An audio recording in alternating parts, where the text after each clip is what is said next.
नमस्कार दोस्तों, आप देख रहे हैं डार्क नाइट।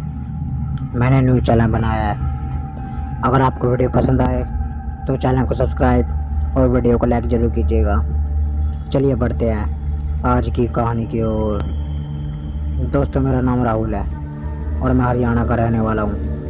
मेरे पापा स्कूल में ड्राइवर की जॉब करते हैं। मैं उस समय 9th क्लास में था जब लॉकडाउन की वजह से सब कुछ बंद पड़ जाने के कारण मैं भी घर खाली बैठने लगा। मेरे पापा का स्कूल भी बंद था मगर स्टाफ आता था, इसलिए पापा ड्यूटी जाया करते थे। मम्मी सुबह ही खाना तैयार कर देती थी क्योंकि पापा को 6 बजे स्कूल जाना पड़ता था। जिंदगी अच्छी कट रही थी, लेकिन फिर एक ऐसी घटना हुई जिसे मैं अब याद करता हूँ तो मेरा दिल दहल उठता है। साल बाद लॉकडाउन खुलने के बाद सब कुछ पहले जैसा हो गया। मैं भी स्कूल जाने लगा। उस दिन शाम को पापा का फ़ोन आया। मैंने फ़ोन उठाया। उधर से पापा बोले, लेकिन मुझे सही से सुन नहीं रहा था। उधर से बहुत शोर आ रहा था। फिर पापा की आवाज़ साफ आने लगी।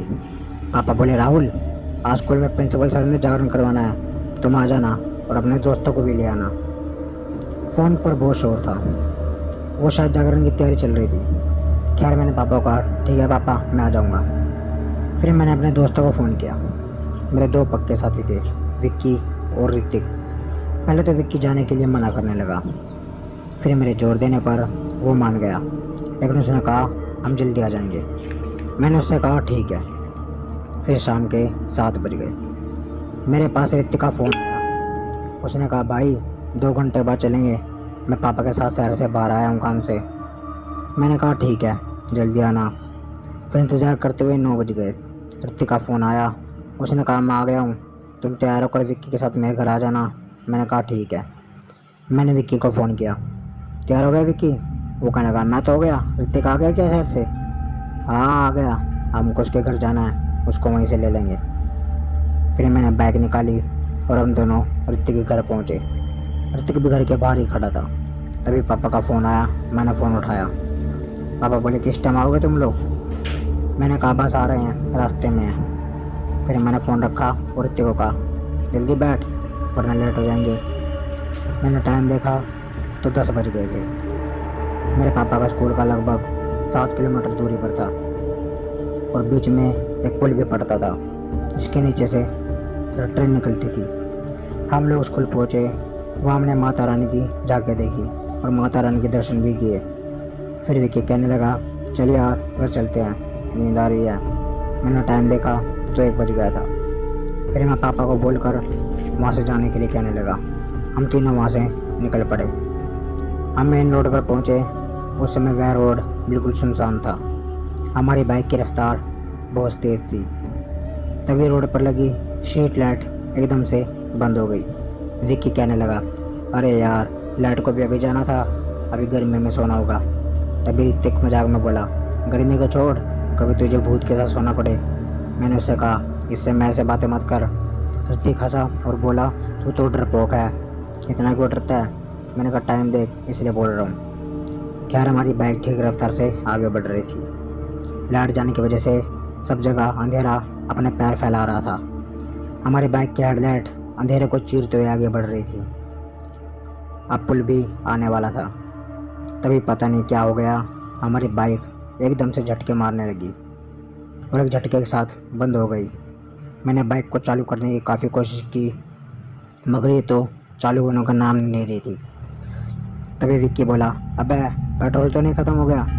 मैं बोला, नहीं यार, पेट्रोल तो बहुत पड़ा है। तभी ऋतिक ने कहा, रुक यार, मैं देखता हूँ। उसने बाइक को ठीक से देखा और बोला, अबे यार, इसका तो प्लग शॉर्ट हो गया है, ये नहीं स्टार्ट हो गया, पैदल चलो। विक्की कहने लगा, अबे यार, एक तो लाइट चली गई इतनी गर्मी में, ऊपर से इस बाइक को धक्का लगाओ। खैर, फिर हम कर भी क्या कर सकते थे। अपनी किस्मत को कोसते हुए हम पुल पर चढ़ने लगे। रास्ते में मम्मी इधर उधर की बातें कर रहे थे। हम पुल के सेंटर में पहुंच गए। तभी विक्की ने कहा, यार थोड़ी देर यहीं बैठ जाते हैं, देख ठंडी हवा चल रही है। फिर हम तीनों वहीं साइड में बैठ गए। चारों तरफ अंधेरा पसरा हुआ था, लगता है पूरे शहर की लाइट गई हुई थी। तभी हम सबको किसी औरत के रोने की आवाज़ आने लगी। तभी ऋतिक बोला, हाँ यार, आ तो रही है और काफ़ी नज़दीक से आ रही है। विक्की कहने लगा, यह आवाज़ तो पुल के नीचे से आ रही है। मैंने कहा, आने दे यार, ध्यान मत दे। और टाइम देख, नीचे रेलवे ट्रैक भी है, यहाँ आवाज़ आना कोई ख़ास बात नहीं है। तभी ऋतिक बोलने लगा, चला यार देख कर आते हैं, क्या पता किसी को हेल्प चाहिए। मैंने कहा पागल हो गया क्या, चल घर चलते हैं। मेरे विकी काफ़ी जोर देने पर भी वो मना नहीं और पुल से वापस नीचे की ओर जाने लगा। अंधेरा इतना हो रहा था कि ऋतिक थोड़ी दूर पर ही हमारी आंखों से ओझल हो गया। फिर मैंने विक्की से कहा, चल यार इसको लेकर आते हैं।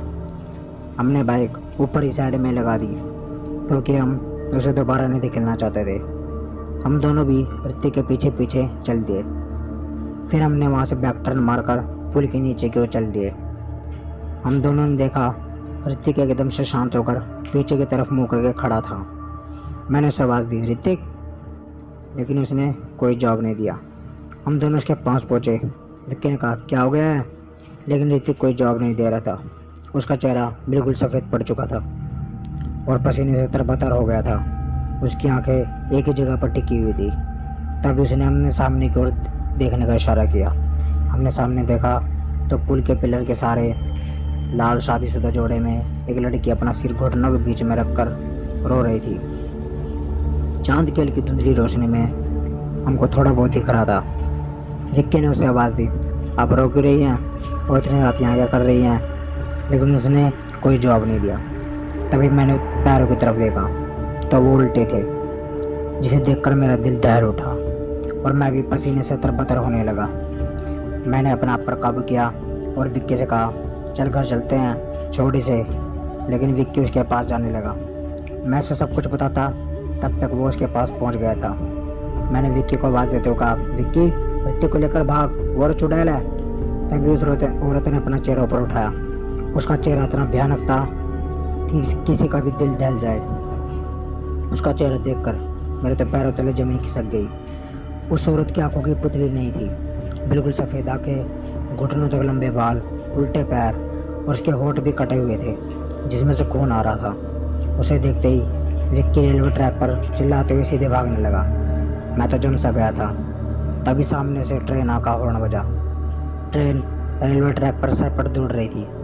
विक्की रेलवे ट्रैक से हटा नहीं, जिससे ट्रेन उसके ऊपर से निकल गई।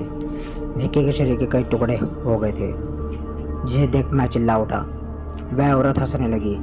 उसकी हंसी इतनी खतरनाक थी कि किसी भी कमज़ोर दिल वाले का दिल हार्ट अटैक से ख़त्म हो जाए।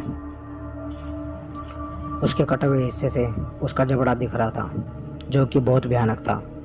मैंने खुद पर काबू किया और ऋतिक को लेकर वहाँ से भागने लगा। तभी ऋतिक का पाँव किसी पत्थर से टकरा गया और वो नीचे गिर पड़ा। वो औरत बिल्कुल ऋतिक के पीछे खड़ी थी। उसने कहा, ऋतिक का पैर पकड़कर उसका पैर अलग कर दिया। ऋतिक दर्द से कराहने लगा। मैं कुछ भी नहीं कर पाया।